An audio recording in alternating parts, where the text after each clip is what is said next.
Hello.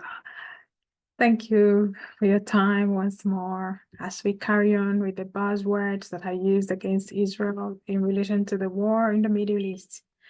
Let's be mindful of the fact that that war was not started or invited by Israel. It wasn't something that they initiated, but they will do everything to defend themselves until it is over. So I want to look at two very interesting buzzwords that are being used to describe Israel in this war.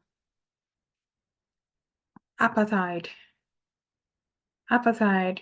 I heard this word when I was much younger, when it was an actual thing in South Africa.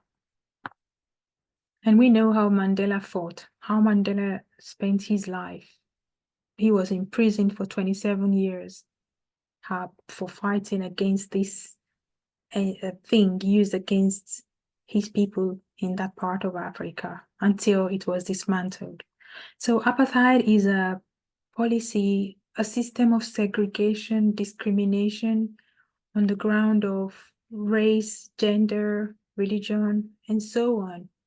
So people are actively segregated, separated.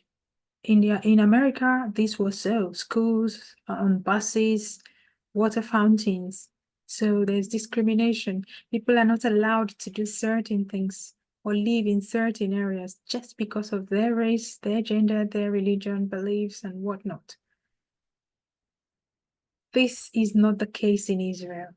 I know people who have been to Israel, very personal, close people. I've heard testimonies. Israel has a democracy. All its citizens, of which 20% are Arabs, have equal rights. There are Arabs living in Gaza. They are not related to Israel. Arabs are living in areas A, B. They have autonomy. Those in area C have more than 400,000 Arabs and 500,000 Jews.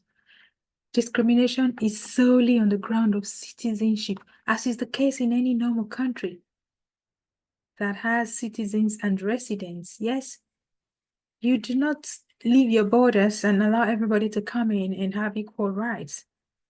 Just like in the UK, where if you're not a citizen, you do not have rights to work until you become one. You have no right, no access to healthcare, to public funds. Are we going to say that's discrimination? Many Muslim countries, such as Iran, Qatar, Algeria, and so on, have democracy index, and they are Sharia-oriented nations. Apartheids on the grounds of gender and religion. So is Gaza. How many Jews lived in Gaza before October 7? How many of them? Lebanon's apartheid against Palestinians deprives them of health care. Lebanon is also supposed to be an Arab nation, but they deprive Palestinians, Gaza people, of health care, social services, property ownership, education, and working in many jobs. There is no apartheid in Israel. Just the same as is applied everywhere in the nation, in the world, there's distinction between those who are actual citizens and those who do not have rights to live in those countries. So they do not have access to certain amenities. Genocide. That's another one. One of the best buzzwords for the supporters of terrorist Hamas. Israel has been accused of committing genocide. Behold, South Africa, which was the headquarters of apartheid, took Israel to the kangaroo courts, accusing them of genocide. What a shame. Apartheid is the deliberate, intentional killing of a large number of people from a particular region or nation or ethnic group with the sole aim, intent of destroying that nation or group, of wiping them out.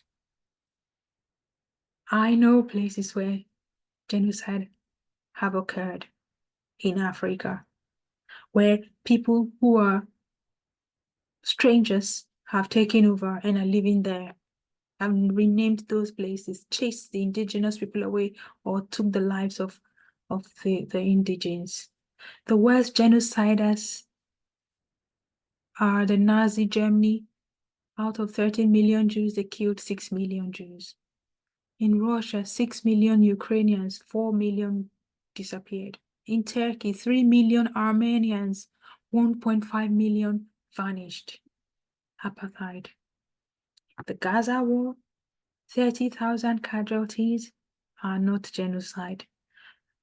Over half of those people were combatant, were active terrorists, Hamas people, members. They used humans as shields in that dense urban region.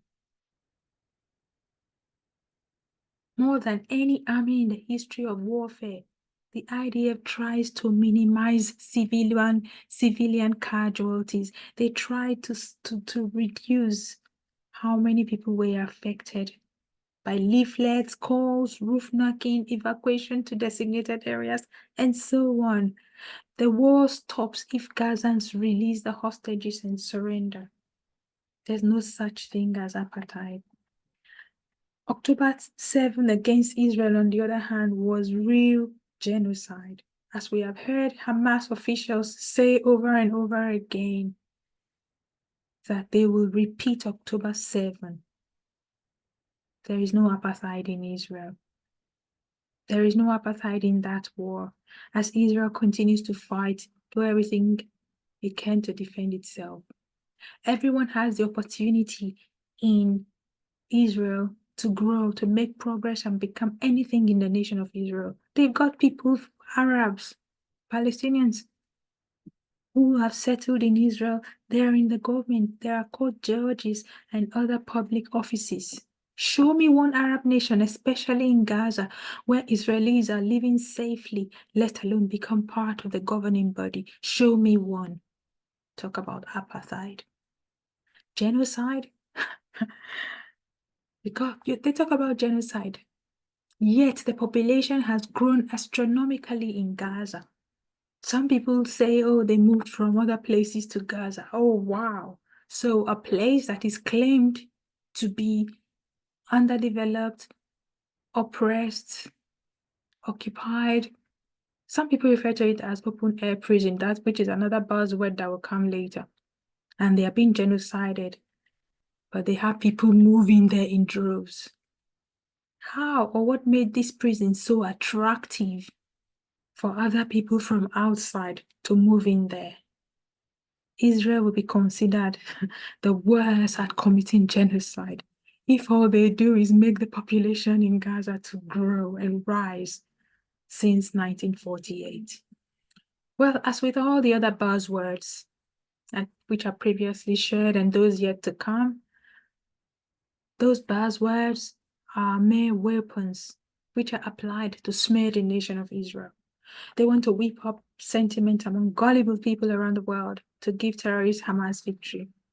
If you are an honest person and you truly, truly wish to know more about the war, go study these buzzwords for yourself with an open mind.